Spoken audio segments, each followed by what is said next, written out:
அஸ்ஸலாமு அலைக்கும் வரஹ்மத்துல்லாஹி வபரகாத்துஹு. அன்பார்ந்தவர்களே, கனவுகளின் சில விளக்கங்கள். நான் ஏற்கனவே சில விளக்கங்களை போட்டிருந்தேன். இன்ஷா அல்லாஹ் இன்றைக்கும் சில விளக்கங்களை சொல்கிறேன். வீடு பற்றி எரிவதை போன்று கண்டால் உங்களுக்கு சூழல் உள்ள மக்கள் அனைவர்களும் உங்களோட மேலே பொறாமை கொள்கிறாங்க. காபத்துல்லாவை கனவில் கண்டால் அதிக நலவுகள், அதிக சிறப்புகள் கிடைக்கும்.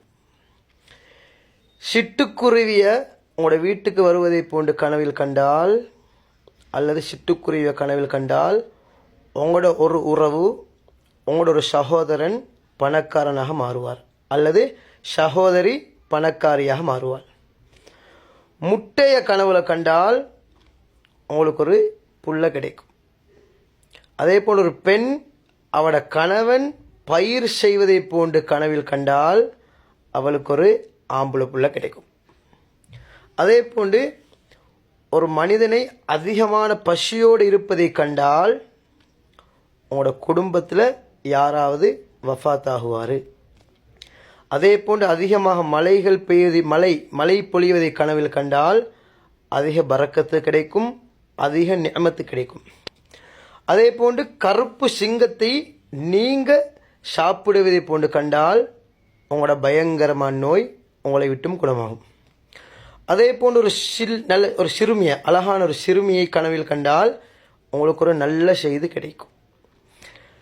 கியாமத்தினால் உருவாகுவதை போன்று கனவில் கண்டால் நீங்கள் அதிகமாக பாவம் செய்கிறீங்க, உடனடியாக தௌபா செஞ்சுக்கோங்க. அதே போன்று கொளுத்த மாட்டை கனவில் கண்டால் அதிக பரக்கத்து கிடைக்கும். மெலிந்த மாட்டை கனவில் கண்டால் அதிக கஷ்டம் வரும். இன்ஷா அல்லாஹ் இன்னும் பல கனவுகளை இன்ஷா அல்லாஹ் நான் அடுத்த வீடியோவில் போடுவேன். அதே போல் இன்னொரு கனவு, நீங்கள் உங்களோட கையால் ஒரு மனுஷனை கபரில் அடக்குவதை கண்டால் அல்லது வேற யாராவது ஒரு மனிதனை கபரில் அடக்குவதை கண்டால் உங்களோட வீட்டுக்குள்ளே சூனியம் செய்யப்பட்டிருக்கு. இதெல்லாம் நான் சொன்ன கனவில்லை, தஃப்சீரில் வரக்கூடிய கனவுகள். இப்னு சீரீன் ரஹிமஹுல்லாஹ் கூறிய கனவின் விளக்கங்கள். இன்ஷா அல்லாஹ் இதனை ஷேர் பண்ணுங்கள். இன்ஷா அல்லாஹ் இன்னும் கனவுகளின் விளக்கங்களை அடுத்த வீடியோவில் போடுவேன்.